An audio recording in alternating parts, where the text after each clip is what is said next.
మంది గుండెల్లో అలా గుడి కట్టుకొని ఉండిపోయిన సూపర్ స్టార్ రజనీకాంత్ 75వ పుట్టినరోజు నేడు.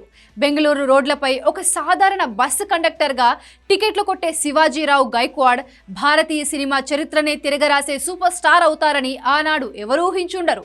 ఒకవైపు పేదరికం, మరోవైపు నటనపై ఉన్న అంతులేని ఆకలి ఆయన్ని మద్రాసు వైపు నడిపించాయి. మద్రాస్ ఫిల్మ్ ఇన్స్టిట్యూట్లో నటన నేర్చుకున్న సమయంలో దర్శక దిగ్గజం కె బాలచంద్ర దృష్టిలో పడడం రజనీ జీవితాన్ని మార్చేసింది.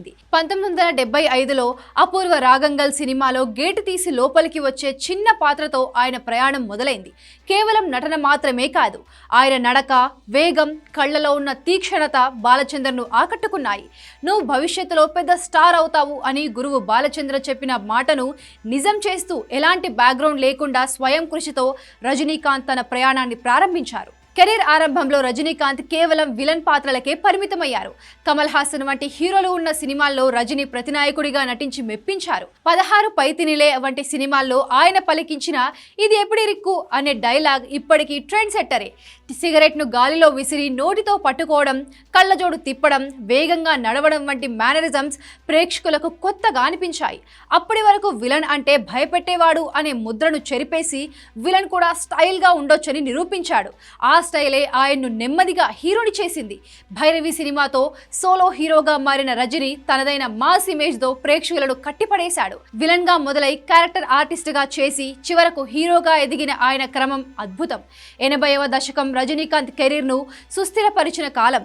అమితాబ్ బచ్చన్ నటించిన డాన్ రీమేక్ బిల్లాతో రజనీ మాస్ ఫాలోయింగ్ తారాస్థాయికి చేరింది. కేవలం యాక్షన్ సినిమాలే కాదు, ముల్లువం మలరుం వంటి సినిమాల్లో ఆయన నటన చూసి విమర్శకులు సైతం ప్రశంసల వర్షం కురిపించారు. టిల్లు మిల్లు వంటి కామెడీ చిత్రాలతో తాను ఎలాంటి పాత్రనైనా పోషించగలనని నిరూపించాడు. తెలుగులో చిరంజీవి, తమిళంలో రజనీకాంత్, ఇలా 80వ దశకం చివరి నాటికి దక్షిణాది సినిమా బాక్స్ ఆఫీస్ వీరి చేతుల్లోకి వచ్చేసింది. ఎమోషన్, కామెడీ, యాక్షన్ మూడు కలగలిపిన నల్లవన్కు నల్లవన్ వంటి సినిమాలు రజనీని ఫ్యామిలీ ఆడియన్స్ కు కూడా దగ్గర చేశాయి. 90వ దశకం రజనీకాంత్ ను తిరుగులేని శక్తిగా మార్చింది. మణిరత్నం దర్శకత్వంలో వచ్చిన దళపతి క్లాసిక్ అయితే, సురేష్ కృష్ణ దర్శకత్వంలో వచ్చిన బాషా ఇండియన్ సినిమా చరిత్రలో ఒక సంచలనం. ఆటోవాలా మాణిక్యం, డాన్ మాణిక్ బాషాగా మారే ట్రాన్స్ఫర్మేషన్ సీన్ ఇప్పటికీ గూస్ బంప్స్ తెప్పిస్తుంది. అరుణాచలం సినిమాలో ఆయన చెప్పిన "దేవుడు శాసిస్తాడు, ఈ అరుణాచలం పాటిస్తాడు" అనే డైలాగ్స్ రాజకీయ ప్రకంపనలు సృష్టించాయి. ఇదే సమయంలో వచ్చిన ముత్తు సినిమా జపాన్లో విడుదలై అక్కడ రజనీకి విపరీతమైన క్రేజ్ తెచ్చిపెట్టింది. ఒక భారతీయ నటుడికి విదేశాల్లో ఆ స్థాయి ఫాలోయింగ్ రావడం అదే మొదటిసారి. 90లలో రజనీ సినిమా రిలీజ్ అంటే అదొక పండగలా మారింది. కొత్త మిలీనియంలో కూడా రజనీ తన జోరు తగ్గించలేదు.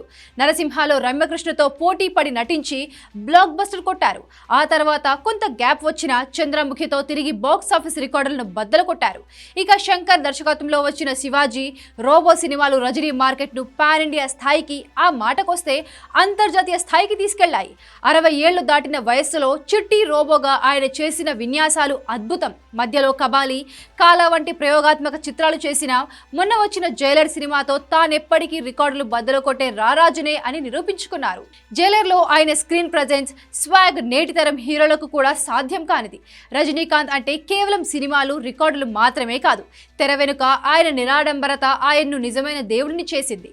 కోట్లాది రూపాయల పారితోషికం తీసుకున్నా బయట మాత్రం సాధారణ కుర్తా పైజామాతో, తెల్ల జుట్టుతో ఎలాంటి హంగు, ఆర్భాటాలు లేకుండా కనిపిస్తారు. "నా జుట్టు పోయింది, వయసు కూడా పెరిగిపోయింది, దాన్ని దాచుకోవడం ఎందుకు? నన్ను ప్రేమించేది నా నటనను, నా నిజాయితీని" అని నమ్మే వ్యక్తిత్వం ఆయనది. 75 ఏళ్లు వచ్చిన సెట్లో ఆయన ఉత్సాహం 25 ఏళ్ల యువకుడికి ఏమాత్రం తీసిపోదు. ఒక బస్సు కండక్టర్ స్థాయి నుంచి ప్రపంచం మెచ్చే సూపర్ స్టార్గా ఎదిగిన రజనీకాంత్ జీవితం కష్టపడితే ఏదైనా సాధించవచ్చు అనడానికి నిలువెత్తు నిదర్శనం.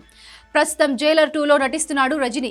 ఈయన ఇలాంటి పుట్టినరోజులు ఇంకా ఎన్నో జరుపుకోవాలని మనం కూడా కోరుకుందాం.